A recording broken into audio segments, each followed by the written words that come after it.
इसी वीडियो पे मैं आप लोगों के साथ शेयर करने वाला हूँ SBI म्यूचुअल फंड का एक पॉपुलर फंड जिसका नाम है SBI Magna mid cap mutual fund direct growth. तो फ्रेंड्स, अगर आप इसी म्यूचुअल फंड में आप लोगों का पैसा अगर निवेश करना चाहते हो तो आपको इसी म्यूचुअल फंड का 3 टॉपिक का ऊपर में जरूर जानना चाहिए।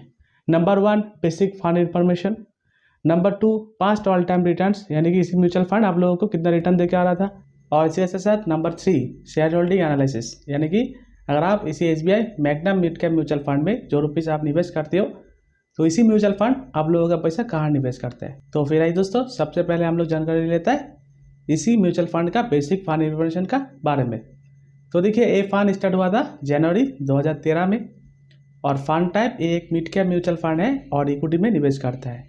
अगर रिस्क प्रोफाइल देखूँ तो वेरी हाई रिस्क में है, क्योंकि म्यूचुअल फंड यानी कि शेयर मार्केट में आप लोगों का पैसा निवेश, तो जहाँ शेयर मार्केट में निवेश होगा आप लोगों का पैसा, तहाँ रिस्क ऑब्वियसली ज़्यादा ही होगा। अगर आप इसी म्यूचुअल फंड में अभी निवेश करना चाहिएगा तो आपको मिनिमम 177/178 करके अलॉटमेंट मिल जाएगा।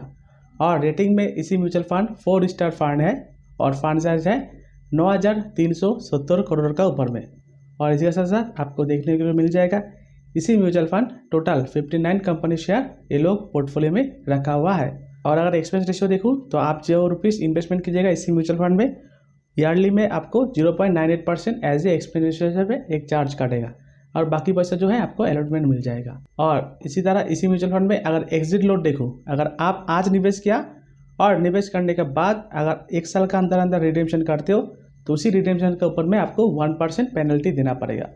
और फ्रेंड्स, अगर आप इसी म्यूचुअल फंड में निवेश करना चाहते हो तो आप 1 टाइम भी कर सकते हो और SIP भी कर सकते हो। अगर 1 टाइम करना चाहते हो तो आपको फर्स्ट इंस्टॉलमेंट 5,000 रुपीज़ निवेश करना ही पड़ेगा 1 टाइम, और सेकंड इन्वेस्टमेंट आप चाहने से भी मिनिमम 1,000 रुपया निवेश करके भी आप लोगों का 1 टाइम इन्वेस्टमेंट इसी SBI mid cap mutual fund में कर सकते हो। और अगर आप SIP करना चाहते हो यानी कि सिस्टमेटिक इन्वेस्टमेंट प्लान, आप इसी फंड में मिनिमम 500 रुपया हर एक महीना निवेश करके आप लोगों का इन्वेस्टमेंट स्टार्ट कर सकते हो। तो फ्रेंड्स, ये हो गया इसी फंड का बेसिक फंड इन्फॉर्मेशन। मतलब फंड स्टार्ट कब हुआ था, फंड टाइप है mid cap, risk profile high है, कारण भी अगर आप अभी इन्वेस्टमेंट करना चाहते हो तो 177 करके अलॉटमेंट मिल जाएगा। रेटिंग में 4 स्टार है और फंड साइज 9,000 करोड़ का ऊपर में है। और इसी mutual fund total 59 company share ये लोग पोर्टफोलियो में होल्ड करके रखा हुआ है। एक्सपेंस रेशियो देखो तो 0.98% है। अगर 1 साल का पहले रिडीम्शन करते हो तो 1% पेनल्टी देना पड़ेगा। 1 टाइम निवेश करना सकते हो आप, फर्स्ट इंस्टॉलमेंट 5,000 रुपीज़, सेकंड से आप 1,000 रुपीज़ मिनिमम इन्वेस्टमेंट कर सकते हो और मिनिमम ऐसे भी 500 रुपया इन्वेस्टमेंट कर सकते हो, मैक्सिमम इसका कोई लिमिटेशन नहीं है। और अभी हम लोग देखने वाला हूँ इसी म्यूचुअल फंड का पास्ट ऑल टाइम रिटर्न क्या दे के आया था।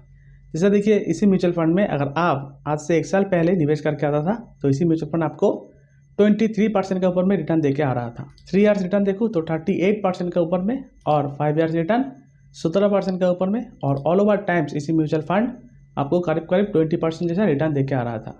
तो देखिए, इसी म्यूचुअल फंड का जब स्टार्ट हुआ था यानी कि 2013 में कार NAV था 28 रुपीज़, आज का डेट में NAV हो गया कितना, देखिए 177 रुपया। और इसके साथ साथ इसी म्यूचुअल फंड का कार्य रिटर्न देखता हूँ तो देखिए लास्ट 6 महीना में इसी म्यूचुअल फंड एक अच्छा परफॉर्मेंस आपको रिटर्न देके आ रहा था। देखिए 9% का करीब करीब, और 1 महीने का रिटर्न 5% का ऊपर रिटर्न बना के दिया था इसी SBI Magna mid cap mutual fund direct growth. और अगर रिटर्न कैलकुलेटर देखूँ तो फ्रेंड्स, मैं एग्जांपल की तरफ पकड़ लेता हूँ। आप इसी म्यूचुअल फंड में आज से 3 ईयर्स पहले हर एक महीना 500 रुपया करके निवेश करके आता था, तो देखिए 3 ईयर्स में आपका जो टोटल पैसा जमा होता था कितना, 18,000 रुपया, और आज का डेट में हो जाता था करीब करीब 25,000 का जैसा। और इसी तरह अगर आप इसी म्यूचुअल फंड में आज से 5 साल पहले SIP स्टार्ट करके आता था जिसका अमाउंट है एवरी महीना 500 रुपया, तो देखिए 5 साल में आपका टोटल पैसा जमा होता था 30,000 रुपया, और आज का डेट में हो जाता था 52,000 जैसा। और एज इट इज़ अगर आप इसी म्यूचुअल फंड में आज से 5 साल पहले देखिए, अगर आप 1 लाख रुपये निवेश करके आता था तो 5 साल बाद उसी 1 लाख का वैल्यूएशन आज का डेट में हो जाता था 2,32,000 रुपया। तो फ्रेंड्स देखिए, अगर आप इसी म्यूचुअल फंड में आज से 10 साल पहले एवरी महीना अगर 2,000 रुपीज़ करके SIP करके आता था तो देखिए 10 साल में आपका जो टोटल इन्वेस्टमेंट होता था 2,40,000 रुपया।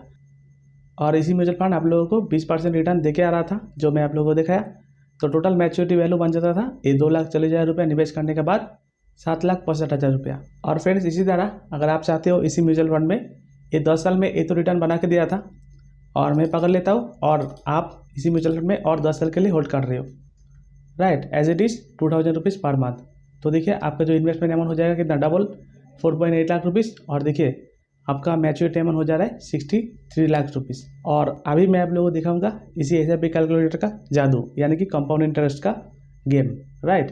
तो देखिए ये जो मैच्योरिटी अमाउंट है ना, ये मैच्योरिटी अमाउंट डबल हो जाएगा अगर आप इसी इन्वेस्टमेंट अमाउंट को और 5 साल के लिए एक्सटेंड कर लेते हो। तो देखिए 20 साल तो था, इसको 20 साल से मैं और 5 साल एक्सटेंड कर लेता हूँ। तो देखिए 2,000 रुपये करके 25 साल में जो इन्वेस्टमेंट अमाउंट होगा कितना, 6 लाख रुपीज़। आपका देखिए मैच्योरिटी अमाउंट डबल हो गया 1.73 करोड़। तो इसी तरह अगर आप 25 साल से और भी 5 साल अगर एक्सटेंड कर लेते हो तो देखिए 4.67 करोड़ रुपये आपको हो जा रहा है। तो फ्रेंड्स ये हो गया SIP कैलकुलेटर। उम्मीद करता हूँ आपको समझ में आ गया होगा। यानी कि आप लोगों का पैसा ऐसा एक फंड में निवेश कीजिए जहाँ पर कंपाउंड इंटरेस्ट में रेट मिलेगा। अगर कंपाउंड इंटरेस्ट में अगर रेट ऑफ इंटरेस्ट मिलता है तो आप लोगों का पैसा एक अच्छा खासा रिटर्न बना के ले सकते हो। और फ्रेंड्स आप कभी भी मत सोचिएगा जो मैच्योरिटी वैल्यू होगा, मतलब करोड़ रुपया आप इधर से रिटर्न बना के ले लीजिएगा आपका डायरेक्ट बैंक अकाउंट में, तो इसके ऊपर में आपको टैक्स भी देना पड़ेगा। यानी कि म्यूचुअल फंड का रिटर्न के ऊपर में आपको टैक्स भी देना पड़ेगा। और टैक्स कैसा करके काम करता है वो मैं आप लोगों को दिखाने वाला हूँ। तो देखिए रिटर्न और इनकम टैक्स, जैसे मान लीजिए आज निवेश किया और निवेश करने के बाद अगर 1 साल का अंदर रिडेम्पशन करते हो तो उसी रिडेम्पशन के ऊपर में आपको 15% टैक्स देना पड़ेगा। और जैसे मान लीजिए अगर आप आज निवेश किया और निवेश करने के बाद अगर 1 साल बाद जाके विड्रॉल करते हो कोई भी एक फाइनेंशियल ईयर पे अप टू 1 लाख रुपीज़, तो आपको उसी 1 लाख रुपीज़ के ऊपर में कोई भी रकम से टैक्स देना नहीं पड़ेगा। और अगर आप इन्वेस्टमेंट आज करते हो और इन्वेस्टमेंट करने का 1 साल बाद जाकर रिडेम्पशन करते हो कोई भी फाइनेंशियल ईयर पे और रिडेम्पशन का अमाउंट 1 लाख का ऊपर में हो जाता है, तो आपको ये 15% टैक्स देने का ज़रूरत नहीं है। उसी टाइम में आपको टैक्स एप्लीकेबल होगा 10%, यानी कि LTCG tax, long term capital gain. तो एक एग्जांपल के स्वरूप मैं आप लोगों को समझ देता हूँ। जैसे मान लीजिए आप इसी म्यूचुअल फंड में आज निवेश किया और 1 साल बाद जाके रिडेम्पशन कर रहे हो कोई भी फाइनेंशियल ईयर पे और रिडेम्पशन का अमाउंट 3 लाख रुपीज़ है, तो मैं आप लोगों को क्या बताया up to 1 lakh rupees tax nil. तो 3 लाख से 1 लाख रुपीज़ माइनस कर दीजिए तो आपको बचा हुआ है कितना, 2 लाख रुपीज़। तो देखिए 2 लाख के ऊपर में आपको 10% टैक्स देना पड़ेगा, यानी कि 20,000 रुपया, तो जिसको क्या जाता है LTCG टैक्स, यानी कि लॉन्ग टर्म कैपिटल गेन। तो उम्मीद करता हूँ आपको समझ में आ गया होगा। तो बात कर लेते हो होल्डिंग्स का।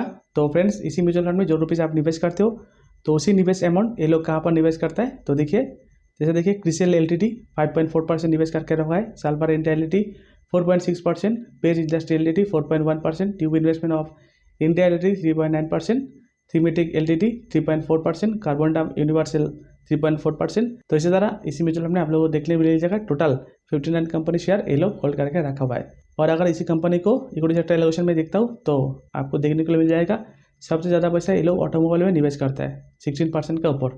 तो इसी तरह कैपिटल गुड्स में 14%, फाइनेंशियल में 10%, कंस्ट्रक्शन में 9.9%, सर्विस में 9.1%। तो इसी तरह इसी म्यूचुअल फंड में टोटल जो निवेश करके रखा हुआ है 9,000 करोड़ का ऊपर में। तो उम्मीद करता हूँ आपको समझ में आ गया होगा इसी म्यूचुअल फंड का past all time returns, basic fund information क्या रहा और शेयर होल्डिंग एनालाइज, और इसके साथ साथ मैं आप लोगों को दिखाया SIP कैलकुलेटर, राइट। तो फ्रेंड्स यही था वीडियो। और अगर आप इसी म्यूचुअल फंड में निवेश करना चाहते हो तो मैं आप लोगों को बताऊंगा आप निवेश कर सकते हो, क्योंकि म्यूचुअल फंड में निवेश करने के लिए एक सटीक टाइम नहीं होता है, आप जब भी निवेश कर सकते हो। और अगर आप इसी म्यूचुअल फंड में लॉन्ग टर्म के लिए अगर निवेश करते हो, यानी कि मिनिमम आपको इधर निवेश करके रखना पड़ेगा 8 साल का ऊपर में, राइट, मतलब 7 से 8 साल का ऊपर में अगर होल्ड करके रख देते हो इसी म्यूचुअल फंड में तो आप लोगों को एक अच्छा खासा रिटर्न बना के दे सकेगा इसी म्यूचुअल फंड। और फ्रेंड्स अगर आप अभी भी इन्वेस्टमेंट स्टार्ट नहीं किया तो इसी वीडियो का डिस्क्रिप्शन में जाके एक ग्रो ऐप का लिंक है, वहाँ पर जाके आप ग्रो ऐप डाउनलोड भी कर सकते हो और आप लोगों का इन्वेस्टमेंट स्टार्ट भी कर सकते हो। तो तब तक के लिए देखते रहिए निवेश करो यूट्यूब चैनल। धन्यवाद, नमस्कार।